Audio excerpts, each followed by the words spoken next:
الحمد لله وكفى والصلاة والسلام على عباده الذين اصطفى لا سيما على سيد الرسل وخاتم الأنبياء وعلى آله وصحبه ومن بهديه مهتدى. أما بعد فأعوذ بالله من الشيطان الرجيم. بسم الله الرحمن الرحيم.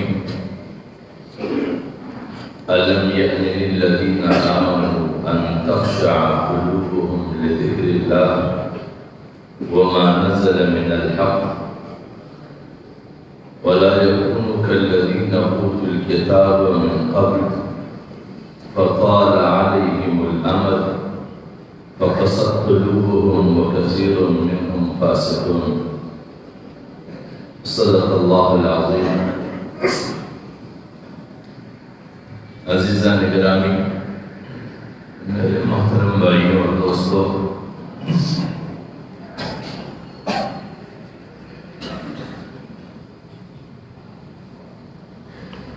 اللہ تبارک و تعالی نے اپنی مخلوقات میں سے انسان کو ایسے خصلت پر پیدا فرمایا ہے کہ جب تک اس مخلوق میں انسیت کا عنصر باقی نہ رہے تو اس پر انسان کا اطلاق ہونا زائل ہو جاتا ہے، اور جب اس مخلوق میں باہمی انسیت کا یہ عنصر پایا جائے تو پھر اس پر لفظ انسان صادق آتا ہے اور اسے انسان کہا جا سکتا ہے۔ اور پھر جب اس مخلوق میں جسے انسان کہا جاتا ہے اس میں انسیت کا عنصر زندہ ہو تو اس انسیت کے عنصر کے زندہ رہنے سے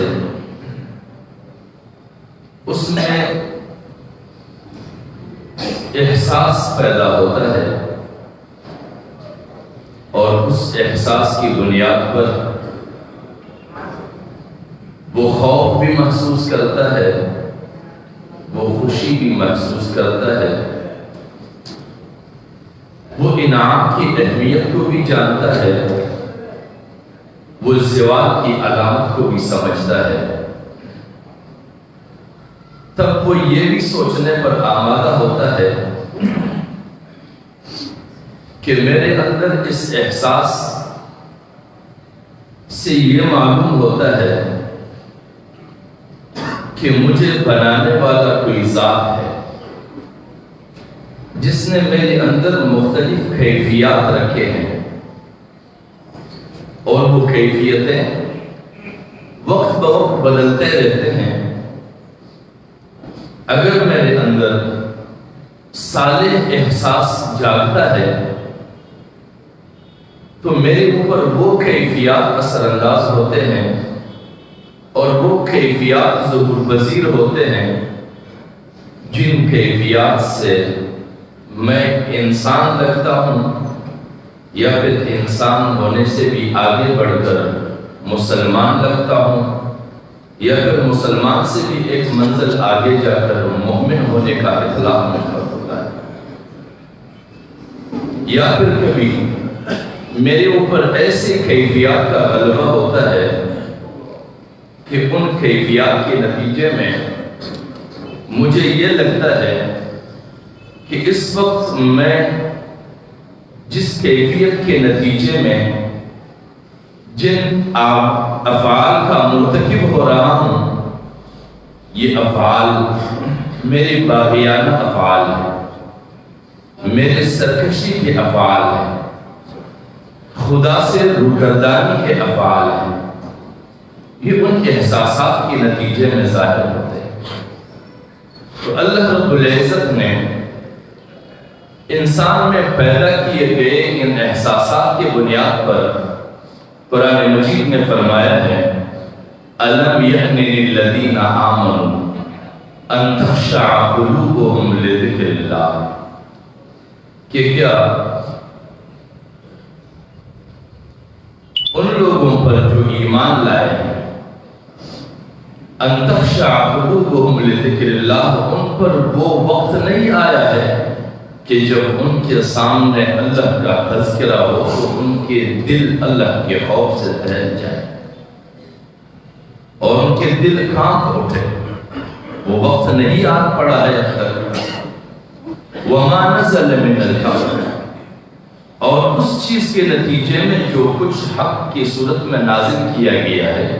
جو قرآن مجید ہے، یعنی دو اعتبارات سے مومن پر خشیت ہونی چاہیے۔ مومن کو ہمیشہ اللہ کی یاد رہنی چاہیے، اور اس یاد کے نتیجے میں جب بھی وہ ان غیر مقصود احساسات میں مبتلا ہونے لگے تو اسے فوری طور پر خدا یاد آنا چاہیے، اور فوری طور پر اللہ رب العزت کا کلام یاد آنا چاہیے، جس کے نتیجے میں وہ کانپ اٹھتا ہے اور اس ناپسندیدہ احساسات سے باہر آتا ہے۔ یہ مومن کی خاصیت ہوتی ہے۔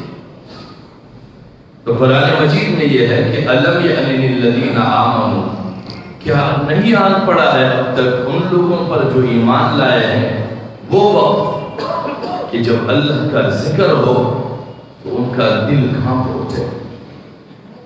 ان تخشع قلوبهم لذکر اللہ وما نزل من الحق، اور اس حق کے نتیجے میں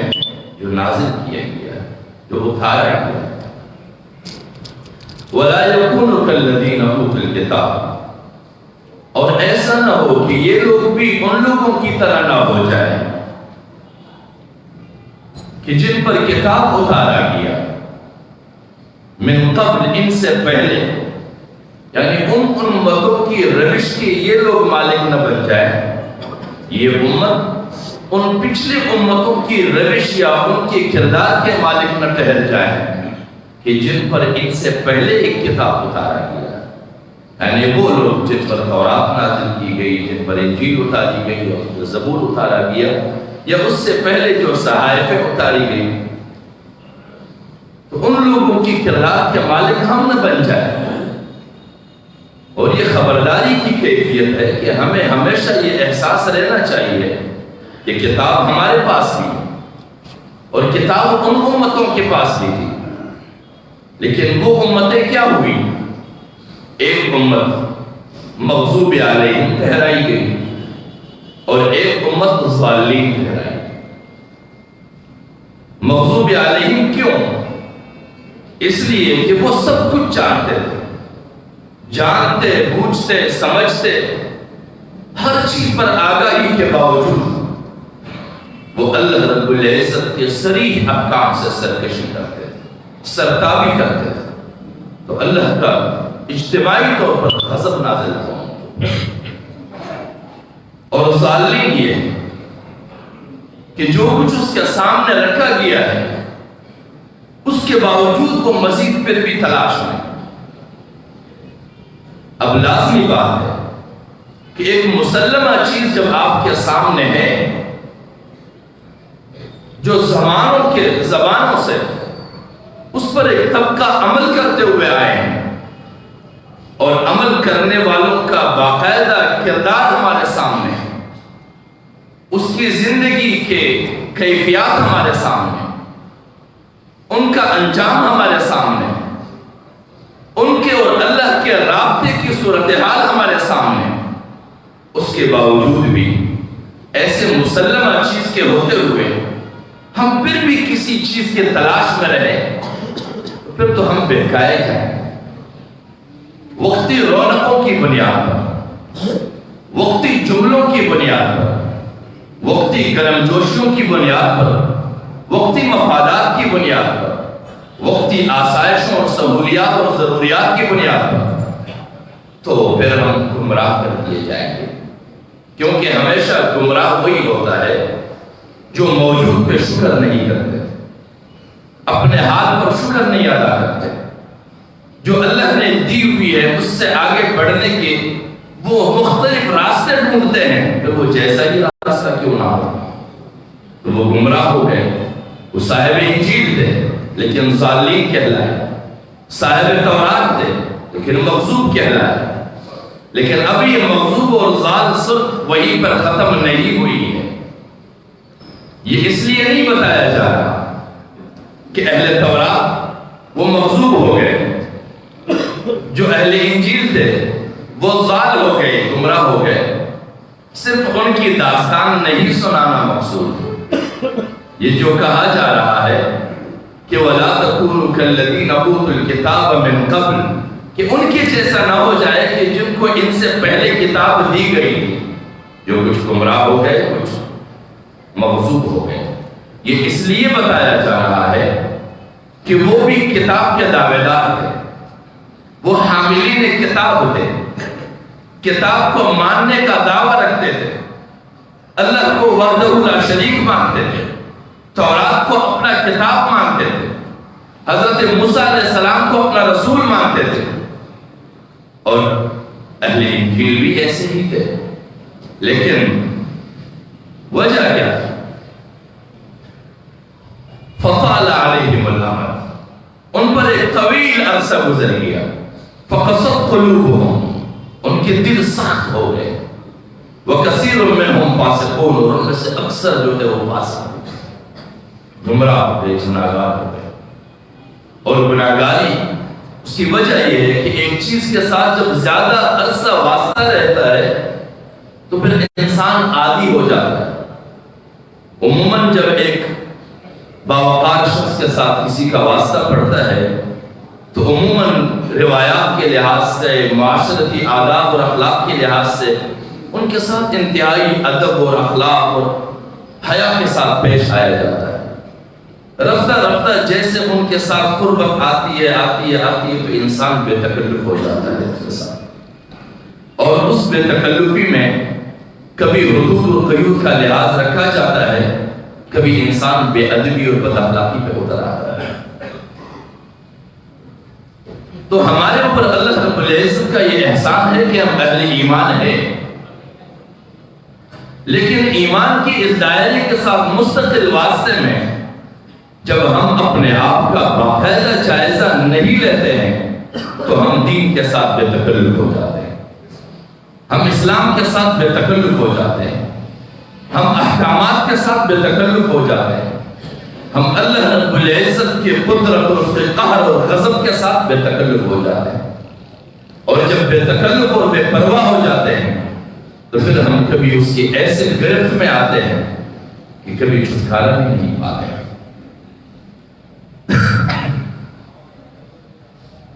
تجربات ہے ہمارے، قرآن کی آیت ہے یضل بہ کثیرا ویہدی بہ کثیرا، کہ بہت سارے لوگ اسی قرآن کے توسط سے گمراہی پہ نکل گئے اور بہت سارے لوگ ہدایت پا گئے۔ ہدایت پانا یہ ہے کہ جب کتاب کو آگے رکھا جائے، اس کو رہنما مانا جائے، زندگی کے ہر معاملے میں اس پہ نگاہ ہو کہ مجھے یہاں قدم رکھنے کی اجازت دی جا رہی ہے یا نہیں۔ اگر اجازت ہے تو قدم بڑھائے، نہیں ہے تو رک جائے۔ یہی اسلام ہے، یہی سلامتی ہے، یہی ایمان ہے اور یہی امن ہے۔ لیکن جب مستقل اس کا جائزہ نہیں لیا جاتا ہے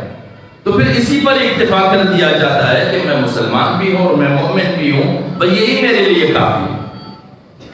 اور پھر یضل بہ کثیرا کیا ہوتا ہے؟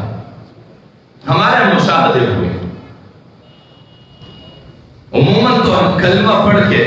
مسلمان بنتے ہیں، لیکن یہ بھی دیکھنے کو ملا کہ کلمہ بن کر کی کلمہ پڑھ کر ایمان کا سودا بھی کیا جاتا ہے۔ عموماً گواہیوں میں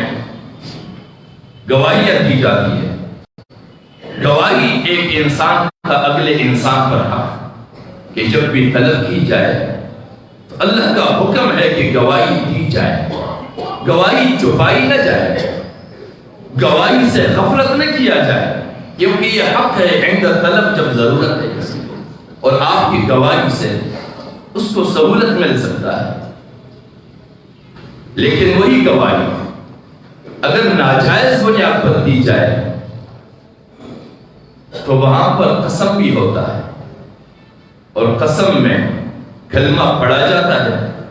کلمہ پڑھنے کے بعد قسم کھایا جاتا ہے کہ میں سچ کہوں گا، سچ کے سوا کچھ نہیں کہوں گا، اور اگر سچ کے علاوہ کہا تو میرے اوپر اللہ کا قہر و غضب نازل ہوگا۔ اور اتنی بہادری کے ساتھ یہ پڑھتے ہیں اور اس کے بعد جھوٹ مسلسل بولتے ہیں۔ اور میں سوچتا رہا کہ یہ ہے کیا یہ مسئلہ؟ وہ وجہ یہی ہے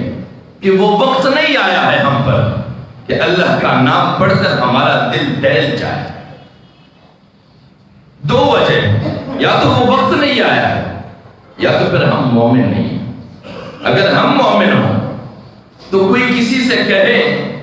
کہ اگر تم نے یہ غلطی کی تو فلاں پہلوان تمہیں اٹھا کر پٹخے گا، اور اس کی طاقت آیا ہو دنیا میں، تو کوئی بھی یہ غلطی نہیں کر پائے گا۔